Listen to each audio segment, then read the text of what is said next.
The Fixed Liberty podcast is presented by the Fixed Liberty Project, where we explore the fundamental principles of liberty and morality upon which a free society stands and thrives. Learn more and sign up for our free weekly email newsletter at fixedliberty.com.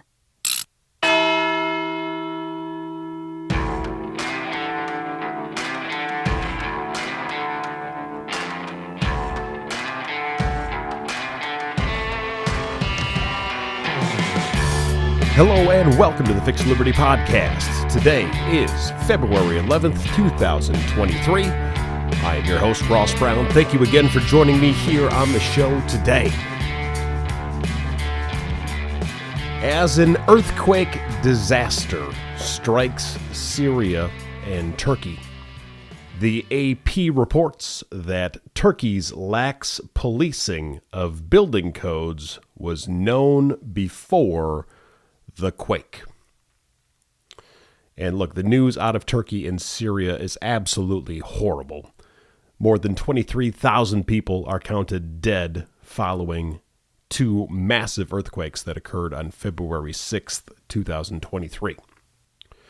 As reported by the AP, however, the scale of this disaster could have been avoided. Quote, Turkey has for years tempted fate by not enforcing modern construction codes while allowing, and in some cases encouraging, a real estate boom in earthquake-prone areas. This is a disaster caused by shoddy construction, not by an earthquake, said David Alexander, a professor of emergency planning at University College London, unquote. Now, cynics might point to such a disaster as evidence of the inadequacy of free enterprise, free markets, and economic liberty to foster human thriving. And supporters of such systems like me might even question their faith in the same. But such cynical accusations are nothing more than a straw man argument, because in any context, liberty and freedom are never absolute.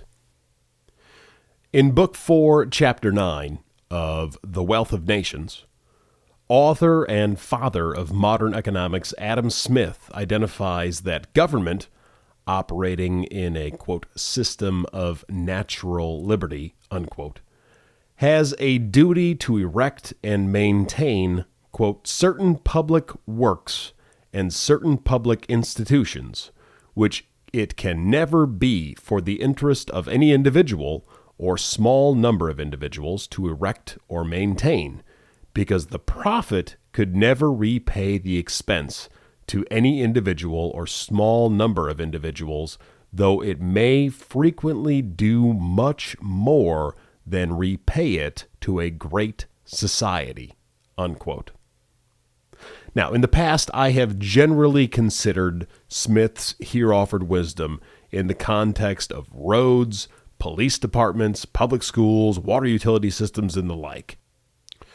But as I've pondered the disaster of these earthquakes, it seems that Smith's offered wisdom has obvious applications in government's creation and enforcement of reasonable construction codes as well.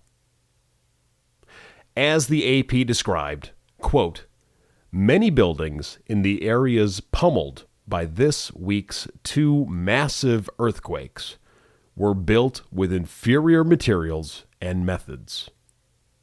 Builders in the areas commonly use lower quality materials, hire fewer professionals to oversee projects, and don't adhere to various regulations as a way of keeping costs down, unquote.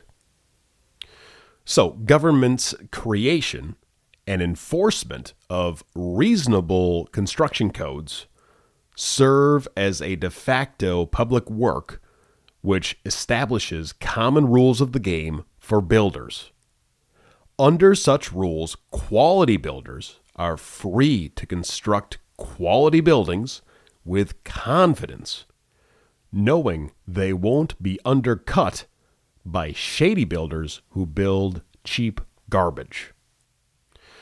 Without such codes, price competition from shady builders disincentivizes quality builders to build quality buildings because, in the words of Adam Smith, the profit could never repay the extra expense, even though quality construction would frequently do much more than repay it to a great society.